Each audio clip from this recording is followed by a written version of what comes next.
pessoal, eu sou a professora Raquel Cardoso de Biologia aqui do nosso canal e hoje a gente vai trabalhar com eles os ciclobiogeoquímicos, lembrando que os ciclobiogeoquímicos vão ser divididos em duas aulas. Então a gente vai ter os ciclobiogeoquímicos água, oxigênio e depois você procura aqui no canal mesmo os ciclobiogeoquímicos de carbono e nitrogênio, tá certo? Pode chegar pra cá que a professora Raquel vai te explicar tudo pra você ficar fera em ciclobiogeoquímicos e garantir aquela tão sonhada nota no Enem. Bom, primeiro de tudo, vou especificar para vocês o que se trata de um ciclo biogeoquímico.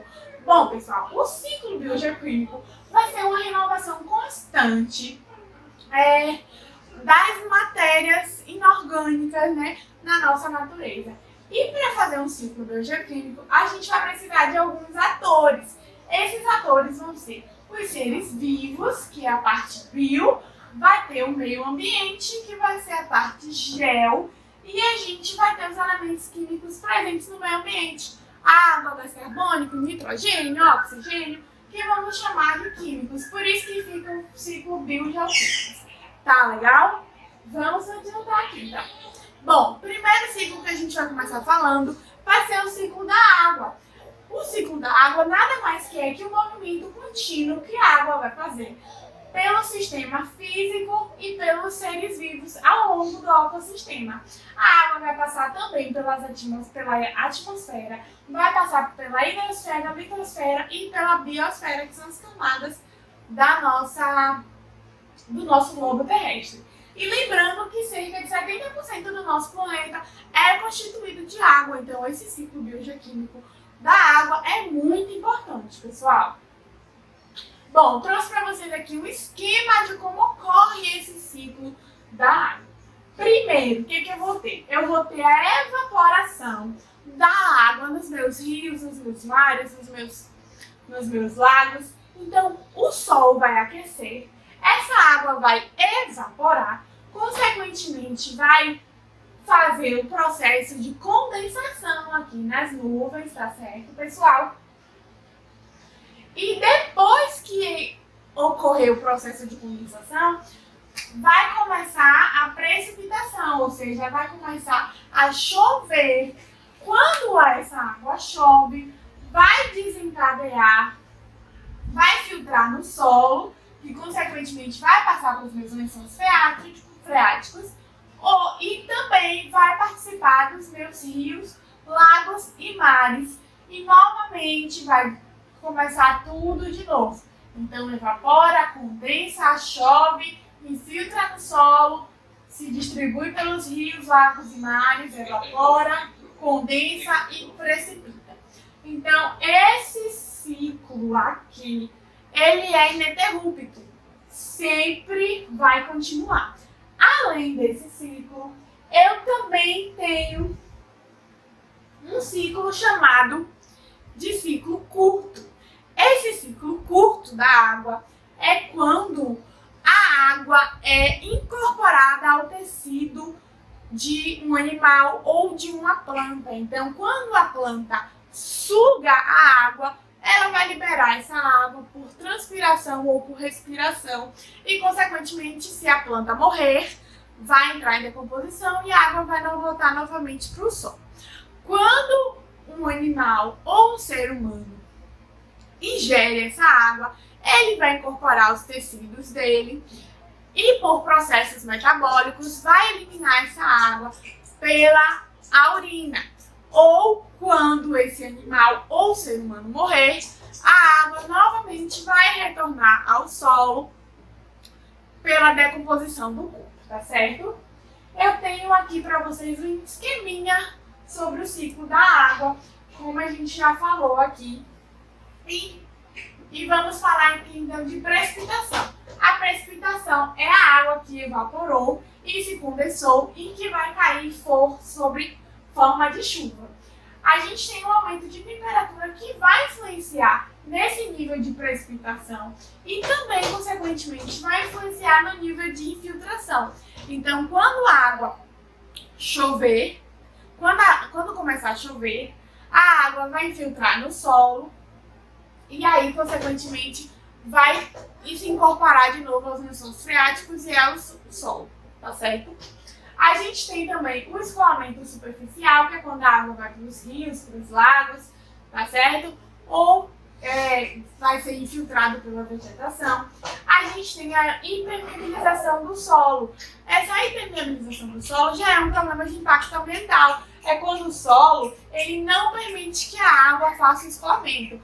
Ou seja, os solos das cidades têm aquela camada de asfalto por cima. Então a água ela não consegue se depositar no solo. Aí as prefeituras criam aquelas bocas de lobo, a água entra pela boca de lobo e vai para o sistema de esgoto. Mas quando eu tenho, por exemplo, regiões mais carentes que constroem casas em locais impróprios, por exemplo, em morros que não tem cobertura, não tem aquela manta geotérmica, não tem aquela manta, né, para segurar a vegetação, para segurar o solo. Então, quando chove, a água se acumula naquele solo e, consequentemente, a gente tem o deslizamento daquele morro. Por que ocorre esse deslizamento? Primeiro, porque tem muita água acumulada naquele solo, o solo fica pesado. E segundo, porque a vegetação que era para estar ali naquele morro, segurando aquele solo, para que não ocorresse isso, foi retirada para ser construído casas. Então, por isso a gente tem esse problema muito grande de impermeabilização do solo. A gente também tem esse problema muito grande de construções irregulares em morros e locais altos. Vou trazer para vocês aqui uma questão, tá certo, pessoal? Essa questão foi tirada do Enem, tá bom?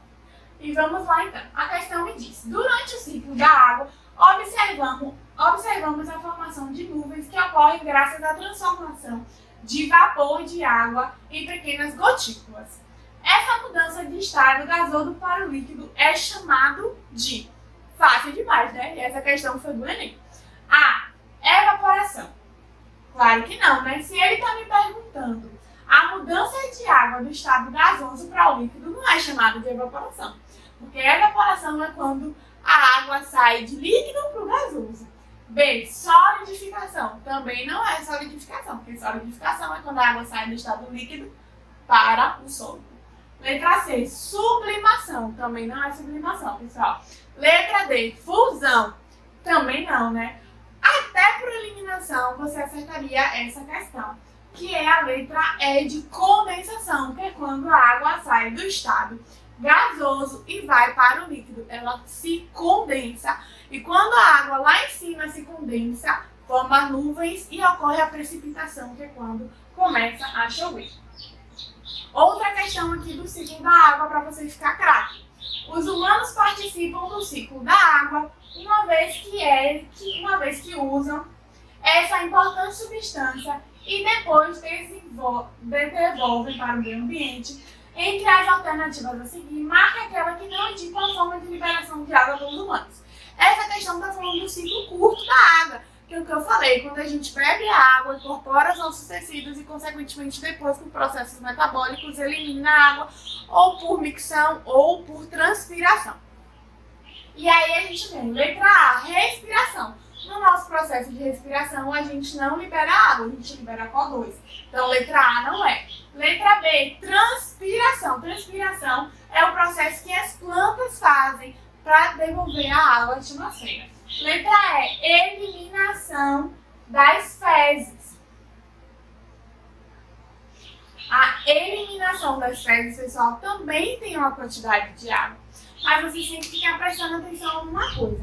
A pergunta quer que, dentre essas alternativas, uma que não indica uma forma de liberação. Então, quando eu faço a liberação das minhas fezes, também a gente tem água contida ali. Letra D, eliminação da urina. Eu também tenho água na minha eliminação da urina. Letra E, glutação. A resposta correta dessa pergunta é a letra E, é glutação. Glutação não é um processo feito pelos humanos para liberação de água no meio, tá ok, pessoal? Se você acertou, comenta aqui embaixo, tá certo? Se você for com alguma dúvida também, comenta aqui embaixo. Agora a gente vai entrar no ciclo do oxigênio. Por que eu trouxe para vocês água e oxigênio juntos numa aula só? Porque o ciclo do oxigênio também vai envolver o ciclo da água. Vocês vão entender já já. O ciclo do oxigênio, então vamos lá. A gente sabe que o oxigênio compõe 21% dos gases presentes na atmosfera. A gente sabe que o oxigênio, por ser muito reagente, ele vai influenciar nos outros ciclos biológicos, como, por exemplo, o ciclo da água e o ciclo do carbono. A gente também sabe que a principal fonte de produção de oxigênio é a fotossíntese. E aí eu pergunto para você, meu caro aluno, pela fotossíntese, a gente tem dois tipos muito importantes da fabricação de oxigênio. A gente tem a fotossíntese por plantas e a gente tem a fotossíntese por algas. E aí eu digo para vocês que o oxigênio vindo das algas é muito maior do que a fabricação de oxigênio vindo das plantas, tá certo? Então vamos lá. Esqueminha aqui do ciclo de oxigênio. Eu tenho aqui o meu oxigênio livre atmosférico, é o oxigênio que está na atmosfera. O que vai ocorrer? Esse animal, ele vai inspirar esse oxigênio, vai inspirar, vai passar pelo pulmão, vai fazer o processo metabólico e vai expirar, vai colocar para fora O2, meu dióxido de carbono. Consequentemente, o meu vegetal vai absorver esse O2 pelo processo da energia luminosa, pela fotossíntese, e vai transformar esse O2 em oxigênio e água e vai novamente liberar o meu oxigênio na atmosfera para que meu animal, minha outra planta, meu ser humano possa novamente respirar esse oxigênio, colocar para fora o dióxido de carbono e esse ciclo continua. E ele é ininterrupto, tá certo, pessoal? Trouxe aqui um tema para vocês sobre oxigênio e camada de ozônio, que é muito importante. A gente sabe que o oxigênio ele faz parte da camada de ozônio.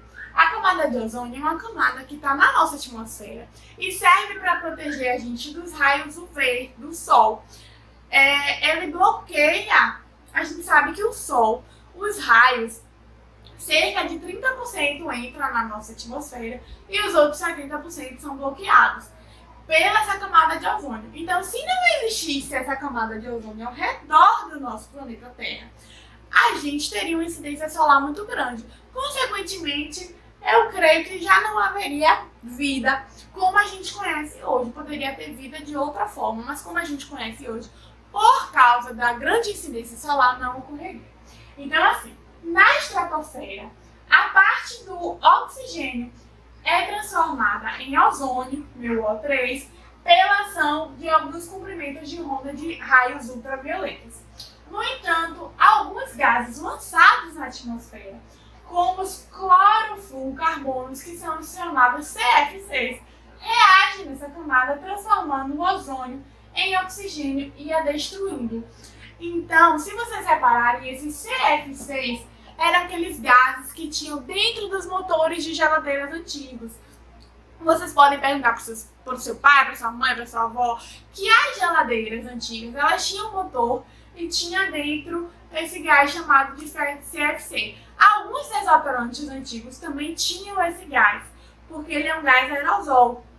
Então, assim, esse gás, ele tem o poder de reagir com o oxigênio, reagir com o ozônio, o O3, e faz a redução do ozônio em oxigênio. E se a minha camada de ozônio diminuir, consequentemente diminui a reflexão de raios ultravioletas e o Sol acaba entrando mais na nossa atmosfera, tá certo? A destruição da camada de ozônio permite a passagem de raios ultravioletas, o que pode afetar os diversos organismos. Olha o esqueminha aqui para vocês. Eu tenho o meu ozônio, tenho o meu raio ultravioleta batendo na camada de ozônio e sendo refletido. Mas se chega para mim um CFC, esse vai interferir nesse ozônio. E aí o que vai acontecer? Esse ozônio vai virar um átomo de oxigênio, então a minha camada de ozônio vai diminuir a quantidade, a parte reflexiva, tá certo, pessoal? Outro esqueminha aqui para vocês assimilarem melhor. Ciclo do oxigênio. Acontece principalmente através da fotossíntese. Durante a fotossíntese, plantas e algas produzem oxigênio e a liberam na atmosfera. Com a respiração, os seres vão inalar esse gás e também retornam para a atmosfera o gás carbônico e a água. Depois, durante a decomposição da matéria orgânica, esse gás vai retornar ao meio ambiente. Durante os processos de combustão, ou seja, queima, o oxigênio também é renovado no ambiente. O oxigênio participa da formação da camada de ozônio e ele protege o planeta contra a radiação ultravioleta. Vamos fazer uma questão aqui, questão tirada do Enem, para saber se você já está craque em ciclo biogeoquímico. Então vamos lá. Pode-se relacionar a formação da camada de ozônio com o ciclo do... Muito fácil, né? A. Nitrogênio. Claro que não, né, pessoal? A gente acabou de ver isso, então não tem como errar. Nitrogênio não é, letra B do carbono também não é. A resposta dessa questão é a letra C. Oxigênio, porque o ozônio é o oxigênio transformado em ozônio, que é o meu O3. Se você acertou, comenta aqui embaixo que a professora quer saber. Outra questão também tirada do Enem, pessoal. Nos grandes centros urbanos, a venda de geladeiras dobrou. Esse é o principal motivo para o aumento do consumo de clorosulfluorcarbonos, ou seja, o CFC no Brasil, onde o produto é usado como resfriante, que fica ali no motor da geladeira para poder resfriar, né? Imprensa local, essa foi a notícia de 1997. A emissão de poluentes como CFCs está ligada a um sério desequilíbrio ecológico que compromete o quê?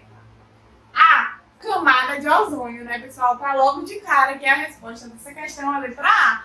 Se eu tenho um aumento de emissão de CFCs, eu tenho uma diminuição na minha camada de ozônio, porque o CFC vai reduzir o ozônio a oxigênio, tá certo, pessoal? Se você acertou essa questão, comenta aqui embaixo que a professora quer saber, tá certo? Por hoje é só. Eu fico por aqui e pode procurar aqui no nosso canal a nossa segunda aula de ciclo biogeoquímicos, que eu tô falando sobre o carbono e o nitrogênio, para você ficar craque em ciclo biogeoquímicos. Beijinho e tchau, tchau!